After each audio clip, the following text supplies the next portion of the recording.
Bom, eu vou falar sobre a biografia do Érico Lopes. Ele nasceu no interior do Rio Grande do Sul em 17 de dezembro de 1905. Ele teve que trabalhar cedo porque ele começou a trabalhar cedo porque os bens que os pais deles possuíam, eles perderam, e com isso ele começou a trabalhar cedo para ajudar a família dele. Desde jovem, ele tinha interesse pela literatura brasileira e com isso começou a ler vários clássicos brasileiros, como Monteiro Lobato, Mário de Andrade e outros também, como outros autores de outros países também. Ele foi promovido a diretor da revista da Globo e indicado para gerente de departamento editorial da Livraria da Globo.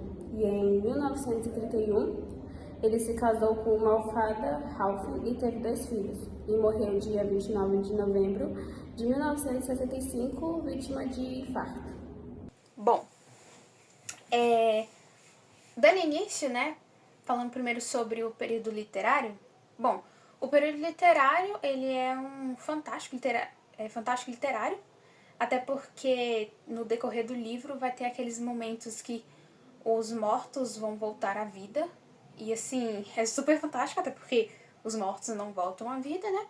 Então, ele se enquadra nesse super fantástico aí. O contexto histórico de Incidente de Antares reflete o Brasil do século XX, inicialmente nos anos 60, antes do golpe militar de 1964. A obra aborda tensões sociais e políticas como coronelismo e desigualdade social e movimentos trabalhistas representados pela greve geral fictícia na cidade de Antares, inspirada em eventos históricos como a Revolução Federalista no Rio Grande do Sul. O livro também dialoga com o clima de repreensão e medo do comunismo típico da Guerra Fria. No contexto de Incidente de Antares, a cidade de Antares é um microcosmo do Brasil, pois seus conflitos e desigualdades e hipocrisias refletem a sociedade brasileira como um todo. Beleza, agora o Ícaro vai falar agora sobre como é escrita a obra, explicando sobre os tipos de narradores e tudo que tem lá. Bem, o narrador de Incidente em Antares é onisciente em terceira pessoa, ou seja, ele conhece ali todos os pensamentos, todos os eventos e sentimentos dos personagens. Além disso, ele pode estar em diferentes pontos de vista. Esse narrador ele é crítico e um tanto quanto irônico, comentando os acontecimentos e expondo as hipocrisias e injustiças da sociedade de Antares. E isso reforça o tom satírico e crítico da obra. As personagens são a arquiteta Campo Largo, que ela era a matriarca da cidade, que morreu de coração. O Barcelona, que é o sapateiro anarquista, também vítima de um ataque cardíaco. O Cícero Branco, o influente advogado vítima de um AVC. O João Paz, ele foi um comunista que foi torturado até a morte pela polícia. O Pudim de Cachaça, bêbado envenenado pela mulher dele. E Meleandro Olinda, que é um genial pianista gravemente deprimido que se suicidou cortando seus pulsos. E o Eritóides, que era uma prostituta vítima de tuberculose e que não foi atendida a tempo pelos médicos. Aí que a gente falou só os principais mesmo, porque tem muitos outros que são sub, então a gente decidiu falar só os principais, que foram os que morreram mesmo. E em relação à comparação entre o filme e o livro, a gente não conseguiu fazer essa comparação, porque o filme dele, a gente só consegue assistir ele pela Globoplay, então não vai ter a comparação entre o livro e o filme. Mas creio eu que seja bem fiel, porque eu vi alguns relances e vi uns pedacinhos ali no YouTube e é bem parecido. O livro começa ali, basicamente, tipo assim, ele vai falar que o contexto mesmo do livro é para estar acontecendo em 13 de dezembro de 1963. Só que ele fala assim, antes da gente poder já adentrar dentro do livro, é melhor a gente compreender um pouco da história de Antares. E aí ele vai começar explicando como que a cidade de Antares ela recebeu o nome de Antares. Porque antes de ser Antares, era Povinho da Caveira. E aí vai ter um biólogo que vai ir nas terras de Antares. Só que assim, Antares, ela se localiza ali no Rio Grande do Sul, no nosso queridíssimo Rio Grande do Sul, que faz fronteira com a Argentina, né, e o Uruguai. E aí, muitos historiadores, muitos biólogos vinham de Uruguai para essas cidades ali que tinham uma beleza muito grande. Então, esse biólogo aí, exclusivo, ele queria fazer um estudo da Terra, já que era um novo mundo, né, o Brasil. E aí ele foi para poder fazer essa descoberta, e aí ele vai ser atendido por um hospedeiro, né, que vai hospedar ele, e pelo Chico Vacariano, que vai ser o quê? Ele é tipo coronel, delegado, enfim, quem comanda ali essa vila, né, até então. E aí ele vai ser recebido e vai ter uma noite em específico em que vai estar os três juntos, e aí o biólogo vai olhar pro céu, que vai estar na madrugada, né, no momento de madrugada, para ele poder apreciar o nascer do sol. E aí ele vai olhar para a estrela e falar assim, aquela estrela se chama Antares e ela é maior que o sol. E aí o senhor Vacariano, ele vai olhar assim e falar, não acredito que ela seja maior que o sol, mas eu gostei muito do nome Antares, parece um lugar que tem muitas antas. E ele falou, é um bom lugar para colocar em uma cidade, sem ser povinho da caveira, né? E aí foi daí que surgiu o nome Antares. Bom, é o que diz o livro, né? A história, enfim. Não sabemos se foi realmente assim. E só relembrando que esses nomes são fictícios. Então, o nome das pessoas, o nome dos lados também que vai ter ele dividido, também são fictícios, mas eles só estão só estão escondendo, basicamente, ali, né? Um nome real, que realmente existiu, né? Não da cidade, mas é só para fazer referência sobre o que realmente acontece. E aí, começando, né, o livro, ele vai começar meio que mostrando para você os dois conflitos de poder. E quais são esses conflitos? Lembra do Chico Vacariano? Então, tem todo esse lado dos vacarianos. E até então era ele que comandava toda a terra. Só que ninguém nunca tinha realmente chegado nele e falado, olha, eu vou aqui bater de frente com você. Não, ninguém. Até que apareceu o lado dos Campolargos, que eles estavam querendo uma terra lá em Antares, e aí tanto é que o pessoal dos vacarianos ficaram meio, não é pra deixar, mas mesmo assim eles foram, os Campolargos, e eles adentraram, pegaram uma terra, e o vacariano... E aí beleza, aí vai ter esses conflitos.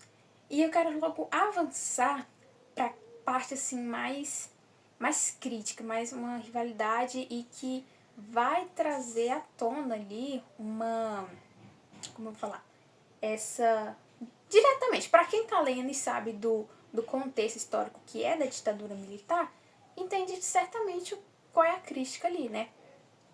E aí falando, não tem o senhor Vacariano, que eu falei no início que era o Chico Vacariano, e o outro que era só relembrando o nome, é o Anacleto Campolargo, que é o chefe do lado dos Campolargos, e o Chico Vacariano, que era dos Vacarianos. Então, vai ter umas coisas aí, enfim, e eles vão morrer. Sim, são mortes meio que repentinas, é tipo, do nada, você não tava esperando uma morte e eles morrem, né? E aí, tipo, o Chico Vacariano, ele vai morrer porque vai ter o período de abolição da escravatura. E aí, quando tem essa abolição da escravatura e os Campolargos super apoiaram, tipo assim, falaram, caraca, agora nosso Brasil foi proclamada república, amamos. Mas os vacarianos não gostaram. E aí esse Chico, né, Vacariano, ele já era bem velho, tipo, eles já são bem velhos, tem ali beirando uns 80. Ele vai ter um ataque, né, de raiva e tal, ele vai morrer. Morreu. E depois disso, um tempo depois, quem vai morrer é o Campo Largo lá. Ele também vai morrer, mas é picado por uma cobra. Então, assim, é do nada. Você nem imagina que vai ter uma morte. Tem uma morte do nada. E aí, depois disso, quem vai liderar ali nos locais, no lugar deles, é os filhos. Então, quem vai entrar no lugar é os filhos dos dois chefes, os que eram provavelmente os mais velhos, mas, assim, que entendiam mais também, né? E eles vão entrar. Só que assim, eles já tinham o quê? 40 anos, né? E aí eles começaram a tomar domínio daquilo e tal. Só que foi um momento de mais tensão ali da cidade. Por quê? começou as torturas, começou os assédios, começou meio que perseguições, coisas do tipo, porque essa concentração política ficou muito mais forte, entendeu? Tipo assim, não era mais só essa questão de você me apoia, você precisa me apoiar. Então, tipo, tinha toda essa questão e era, um queria dominar tudo, o outro queria dominar tudo. Então, assim, era essa guerra a todo momento, sabe? E aí o que vai acontecer é que vai ter um momento em específico que vai estar tendo... eu não lembro direito o que é, se é uma festa da cidade, porque a cidade foi proclamada cidade, porque antes não era cidade. E aí vai estar tendo essa festa, essa questão. E o lado dos vacarianos, eles vão... Não, os campolargos, eles vão usar o Antão Vacariano, que ele era filho, né? Ele foi o dos lados vacarianos, que depois do pai dele ficou dominando, né? E o outro lado, no caso, era o Benjamin Campolargo. E aí ficou os dois, né? E vai ter um conflito muito grande entre eles dois. No caso, o pessoal dos Campolargos vão querer o quê? Fechar um dos vacarianos. E aí vai pegar um dos vacarianos, que é esse Antão, vai pegar ele. E tipo assim, eles só queriam meio que zoar, colocar um medo, sabe? O Benjamin queria se achar o bonzão, falando, olha, eu tenho respeito, sei lá o que, eu sou assim, eu sou assado. Só que isso não vai resultar bem, vai resultar realmente em uma briga. Tanto é que no final vai falar assim, que pensavam que quem ia realmente matar quem ali ia ser os vacarianos, que iam matar alguém do lado dos Campolargos, mas no final realmente foi os Campolargos que assassinou o Antão, que era o chefe do lado dos vacarianos. E aí ele assassinou mesmo, com a facada, ensanguentou ele, pegou o corpo, simplesmente enrolou em um pano e jogou no rio. Então, tipo assim, cadê o velório? Cadê? Entendeu? Só escondeu o corpo, jogou e é isso.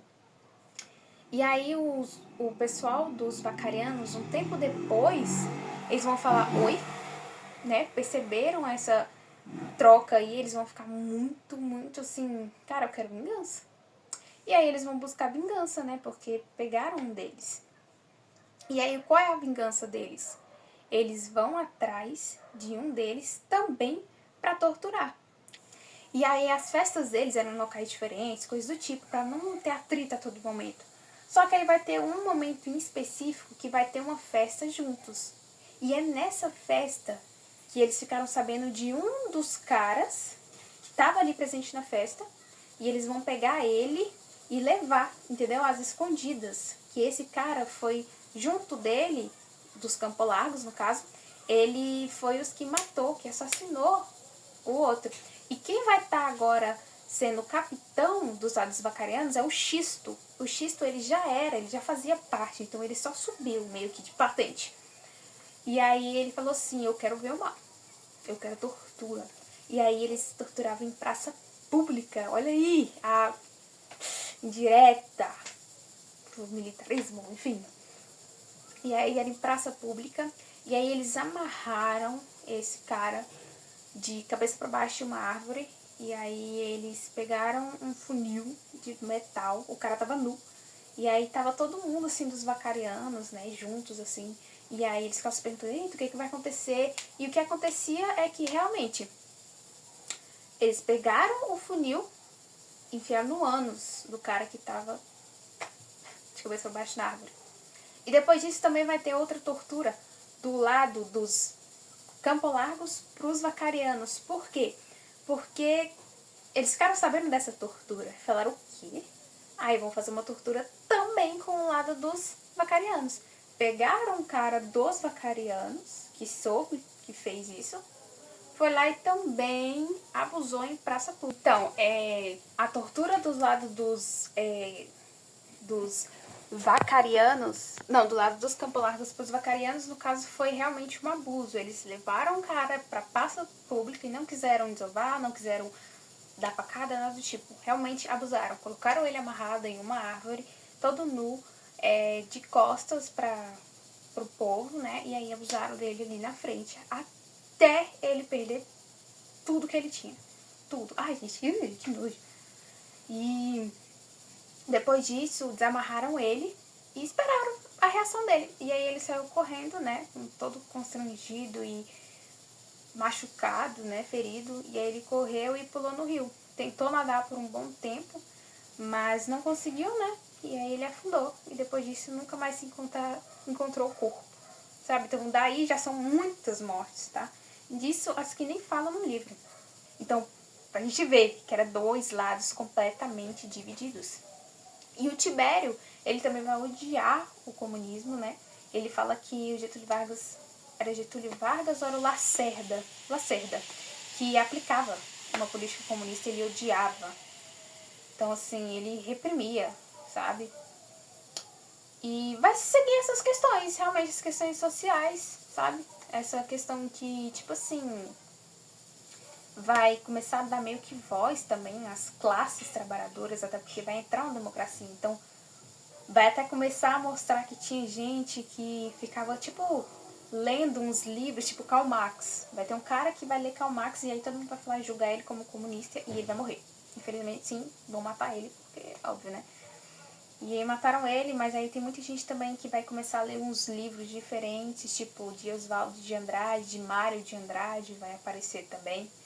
E que a população realmente estava começando a entender que elas tinham opinião, que elas tinham voz. E é isso que dá os próximos passos para a próxima parte, né? E mais ou menos isso, então. Realmente termina ali nessa parte onde o Tibério tá. E só lembrando que... Só lembrando não, falando, né? O Tibério, ele vai ter uma nova amante. E provavelmente ela vai ser citada daqui pra frente também. E só pra mostrar como era ainda o pensamento desse homem. Era uma menina de 17 anos e ele já tinha, o quê? 52. Entendeu? 17. Ela era prostituta. E ele tinha 52. E ele tava traindo a mulher dele. Dar continuidade à fala da Ana Luísa, que, bom, vou falar sobre o passado de Antares e as famílias rivais. Nessa parte do livro, o Érico Veríssimo, ele detalha as origens da cidade de Antares e a rivalidade entre as famílias Campo Largo e Vacariano. Essas duas dinastias, elas dominam a região desde o século XIX e acumulando poder político e econômico, enquanto disputam a influência sobre os moradores. A história da cidade ela é marcada por conflitos, intrigas e violências, refletindo as tensões sociais e políticas que moldaram o Brasil. E também ela tem uma citação aqui. A história de Antares não era escrita com tinta, mas com sangue e rancores que atravessaram as gerações. Essa frase ela vai destacar como as disputas familiares moldaram a identidade da cidade e a vida de seus habitantes. O desenvolvimento de Antares ele cresce como um microcosmo da desigualdade brasileira. De um pequeno vilarejo, a cidade se torna um centro regional, mas sempre é marcada pela exploração dos trabalhadores e pelo autoritarismo das elites locais. O progresso ele chega lentamente com a instalação de serviços como telegrafo, luz elétrica, mas as tensões sociais ela permanecem. E também tem outra citação, que é: os progressos chegavam a Antares com as botas de 7 léguas, mas sempre parava na porta dos que nada tinham. Essa citação ela vai ressaltar como o desenvolvimento não beneficia todos igualmente, ficando restrito e classes mais altas. Além das disputas entre famílias, o autor também ele mostra como a política de Antares reflete o cenário nacional. A ideologia de Campo Largo e Vacariano se dividem entre conservadores e liberais, mas ambas eles buscam apenas poder, ignorando a necessidade da população. Também tem outra citação, que é: em Antares, política não era uma questão de ideias, mas de interesses pessoais e rivalidades. Essa frase ela ilustra como a política é usada como ferramenta e controle pelas elites. A vida cotidiana dos personagens secundários. O Érico Veríssimo ele também explora o cotidiano da cidade e apresenta personagens que simbolizam os diferentes estratos sociais. povo simples, as figuras religiosas e os comerciantes contribuem para criar um retrato detalhado da vida em Antares, como a desigualdade e o preconceito. A citação dessa parte é: enquanto os poderosos brigavam pelo controle da cidade, o povo seguia sua rotina, carregando o peso de um sistema que nunca mudava. Essa frase ela mostra a desconexão entre as elites e o povo, que sofre as consequências das disputas dos ricos.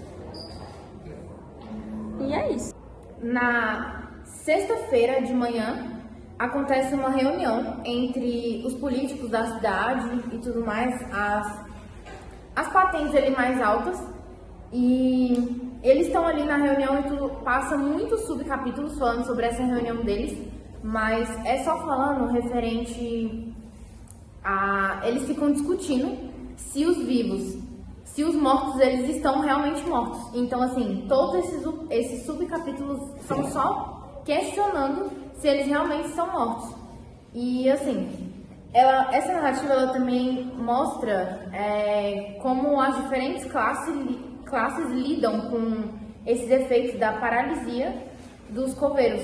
Então, assim, as famílias tradicionais, por exemplo, porque tem os vacarianos e os campoados, eles se sentem, assim, desafiados, né? Porque, querendo ou não, ali, eles são da mais alta classe, e aí eles sentem que eles estão sendo desafiados, né? Junto com os corpos. Então, assim, é usado esse trocadilho aí. Como um dos personagens observa, que ele fala assim, ó: a cidade inteira parecia nua, exposta a verdades que ninguém queria admitir. E aí, aqui, ele usa o incidente como uma alegoria ali para abordar os temas como a corrupção, a desigualdade, o autoritarismo. Então, assim, é por isso que as pessoas falam que esse livro ele faz uma forte crítica à ditadura militar, porque é realmente em relação a isso, ao autoritarismo que tem o pessoal ali da alta sociedade. E uma das grandes pessoas que foi muito importante também foi o padre Gonôncio, que ele é ele é um padre e tudo. Então, assim, ele é uma figura de destaque no texto, porque ele tenta fazer ali uma interpretação religiosa do evento, sabe? Mas ele acaba se frustrando, porque a população não acredita nisso, obviamente. E aí ele fala bem assim, que isso é um sinal dos tempos, e que Deus nos abandonou porque abandonamos a fé. Só que a sociedade de Antares, ela parecia mais preocupada com os impactos práticos do incidente do que com a espiritualidade. Porque, obviamente, se tem pessoas mortas, que já não é normal, falando ali numa praça pública várias coisas, e a população tá com medo, ela não vai estar preocupada com a questão espiritual. E é isso. Encerrou meu capítulo. Nas páginas 133 a 211 de Incidente em Antares, a greve dos coveiros é motivada por questões salariais, que impede um termo de 7 moradores da cidade, que faleceram no mesmo dia. Sem solução imediata, os corpos permaneceram expostos lá e, de alguma forma fantástica, eles simplesmente retornaram à vida, como mortos-vivos conscientes. E esses personagens passaram a circular lá pela cidade, confrontando os vivos com acusações e verdades incômodas, segredos, e expondo de fato a hipocrisia e a corrupção das elites locais. Então, os mortos eles representam diferentes classes sociais, e com isso seus discursos abordam uma ampla gama de injustiça, né? Desde a exploração dos mais pobres até o abuso das famílias mais influentes, como o Campo Largo e os vacarianos. O comportamento dos vivos, por sua vez, ela revela o medo de terem seus segredos desmascarados, ao mesmo tempo em que a cidade entra em um estado de caos, né, por conta dos mortos-vivos. Então, o que a gente pode dizer sobre isso aí? Que esse trecho ele explora o contraste e a moralidade imposta pelos vivos. Quer dizer então que os vivos eles estão disseminando a mentira, então o que é falso, pode-se dizer assim. Então, e a liberdade dos mortos falarem abertamente, já que eles já estão mortos, eles podem poder falar tudo o que eles querem. Então, a situação ela simboliza a podridão oculta da sociedade de Antares, levando a reflexões sobre a desigualdade, a repressão e a hipocrisia. E a narrativa ela avança com a tensão crescente. Enquanto os vivos tentam desesperadamente conter a vergonha pública causada pelos mortos-vivos. E uma citação, tem uma citação que eu queria fazer, que é essa aqui, ó, eu vou ler. Antares era como o Brasil, cheio de promessas e contradições, mas sempre governado por aqueles que temem mudanças. E, em resumo, essa frase ela conecta a cidade de Antares à realidade brasileira, né? Mostrando que o processo só é possível quando os que estão no poder deixam de temer as mudanças necessárias. No entanto, na cidade fictícia quanto no Brasil. E a luta por transformações enfrenta a resistência daqueles que mais se beneficiam com o status, que na verdade que seria a elite. Vamos lá, vou dar continuidade aqui para encaminhar logo para a finalização. Estou responsável da 245 a 336, a página no caso. E vamos lá, eu separei por tópicos para não ficar tão longo e tão estendido. Tá, esse trecho representa o evento que dá o título ao livro. Após uma greve geral na cidade de Antares, ocorre um fato surreal em corpos de 7 pessoas que falecem no mesmo dia são deixados insepultos devido à paralisação de coveiros. Esses mortos se levantam e começam a perambular pela cidade, expondo segredos e hipocrisias da sociedade local. Agora eu vou falar uma citação relevante sobre esse primeiro tópico. Somos mais úteis do que fomos em vida. Agora não podem nos ignorar. Nossa podridão reflete a deles. A exposição dos pecados, esse já é o segundo tópico, é a exposição dos pecados, em que os mortos começam a revelar as falhas e segredos mais obscuros da sociedade, confrontando diretamente os poderosos da cidade. Cada um dos 7 mortos representa um tipo social moral, como o corrupto, o traidor e o explorado. E uma citação relevante sobre isso. A verdade, quando aparece nua, causa escândalo. Entre aqueles que sempre vestiram com suas mentiras. Essa passagem resume desconfortavelmente a exposição da verdade em uma sociedade acostumada à mentira. Agora, o terceiro e último tópico é a reação da população. A sociedade entra em colapso, como a presença dos mortos. Os ricos poderosos tentam silenciá-los, que são as 2 famílias que foram ditas anteriormente. Enquanto os pobres e marginalizados observam curiosidades que até com certa satisfação, o medo e o caos refletem desconforto na sociedade diante do conforto que os seus próprios erros têm durante todo o desfecho do livro. Os mortos falam porque os vivos nunca quiseram escutar. Essa frase simboliza e recusa da elite em ouvir a necessidade e as demandas do povo durante toda a história de Antares. E agora a finalização, do livro, o que ocorre no nosso último tópico, é justamente a silenciação desses corpos, o sepultamento desses corpos, que foi a forma que eles acharam para fazer com que esses corpos parassem de causar todo esse escândalo. E, eventualmente, um acordo alcançado encerrando a greve, os mortos são enfrentados, um ato de encerrar não apenas o físico, mas o simbólico, representando o desejo de silenciar as verdades inconvenientes impostas naquela hora. Após o enterro, a sociedade tenta voltar à normalidade, mas os eventos deixam uma marca profunda nos habitantes. Uma citação relevante: enterraram os mortos, mas não a verdade que eles disseram.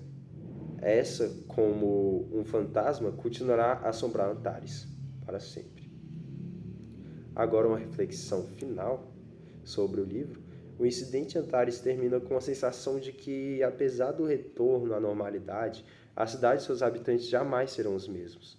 O autor deixa claro que a transformação social não ocorre apenas com a exposição da verdade, mas requer ação e mudança de mentalidade também. Como uma citação para finalizar, diz aqui: Antares voltou ao seu silêncio de sempre, mas no fundo todos sabiam que o silêncio nunca mais seria o mesmo. Muito obrigado pela atenção.